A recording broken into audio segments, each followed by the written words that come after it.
सभी को नमस्कार। असिस्टेंट प्रोफेसर भर्ती परीक्षा की प्रक्रिया में एक नया अपडेट आया है। बहुत सारे बच्चों के मैसेज थे, बड़े चिंतित हो जाते हैं हम जल्दी ही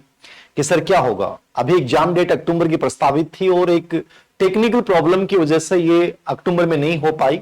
जो फरवरी में जनवरी फरवरी में पॉसिबिलिटी हो सकती है, हो सकता है अप्रैल मई जून में भी चले जाए, कोई नहीं कह सकता। इनके साथ दिक्कत ये आ रही है कि बहुत सारे जब आवेदनों की जांच की गई तो उन आवेदनों में कई बच्चों ने,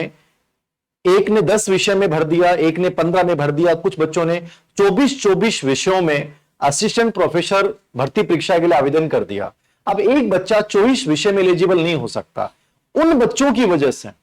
ये जो है अक्टूबर में भर्ती प्रक्रिया जो करवाने की जो प्रक्रिया थी, इसको इनको पोस्टपोन करना पड़ा। कल जो इनका लेटर आया है वो इस संदर्भ में है कि मान लीजिए आपने आवेदन कर दिया था, आपने अनुमान के आधार पर आवेदन कर दिया कि मैं इंग्लिश से एलिजिबल हूं, लेकिन मैंने हिंदी से भी कर दिया, मैंने ज्योग्राफी से भी कर दिया और हिस्ट्री से भी कर दिया, जबकि आपने एमए नहीं कर रखी तीनों विषयों में, आपकी नेट भी नहीं है तीनों विषयों में, लेकिन आपने आवेदन कर दिया। उन बच्चों के लिए एक सर्कुलर इन्होंने जारी किया है कि ऐसे सभी बच्चे जो हैं, जो दिनांक 18 से लेकर 25 तक एसएसओ पोर्टल पर लॉगिन करके और रिक्रूटमेंट पोर्टल का चयन करके माई रिक्रूटमेंट सेक्शन के अंतर्गत संबंधित परीक्षा के समक्ष उपलब्ध विड्रॉ बटन पे क्लिक कर अपना ऑनलाइन आवेदन वापस ले सकते हैं, यानी उन पे कोई कार्रवाई नहीं होगी। यदि वो ऐसा नहीं करते हैं तो उसके बाद विधि सम्मत कार्रवाई की जाएगी, यानी आयोग ने एक चेतावनी दी है। अब इसका मतलब सीधा समझ लीजिए कि मान लीजिए आप एमए फाइनल ईयर में हैं, हिंदी से हैं, आप हिस्ट्री से हैं, साइकोलॉजी से हैं, ठीक है, आपकी नेट भी नहीं हुई लेकिन आपने फॉर्म भर दिया। अब आप सोच लेंगे सर मेरी तो हमारे ऊपर कार्रवाई नहीं, इन्होंने योग्यता में बाकायदा लिखा है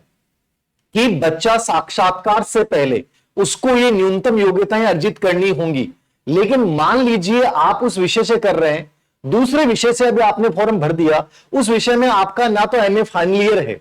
ना ही आपने कोई नेट का एग्जाम दिया है कहीं भी, ठीक है, या आपका नेट का एग्जाम दिसंबर वाला या जो भी एग्जाम है आपका देने का, बस आपने केवल परेशान करने के लिए 4 सब्जेक्ट से फॉर्म भर दिए हैं। ऐसी सभी बच्चों के लिए वार्निंग है। यदि आप एक विषय से हैं कोई प्रॉब्लम नहीं है, आप एमए फाइनल ईयर में हैं, एमए कंप्लीट हो गई है लेकिन आपकी नेट नहीं हुई है, लेकिन आप उम्मीद करते हैं कि दिसंबर वाला नेट का फॉर्म भरने के बाद मैं एलिजिबल हो जाऊंगा, तो आपको फॉर्म विड्रॉ करने की आवश्यकता नहीं है, क्योंकि बाकायदा आयोग के इसमें एडवर्टाइजमेंट में लिखा हुआ है, ठीक है, कि साक्षात्कार से पहले आपको जो न्यूनतम योग्यताएं हैं वो अर्जित करनी होंगी, याद रखना। लेकिन यहां जो इस सर्कुलर का मतलब है वो ये है कि शैक्षणिक जो योग्यताएं हैं, ठीक है, वो निर्धारित शैक्षणिक योग्यता या संबंधित विषय में स्नातकोत्तर उपाधि धारित नहीं होने के उपरांत भी ऑनलाइन आवेदन भर दिए, यानी आप उस विषय से एमए नहीं है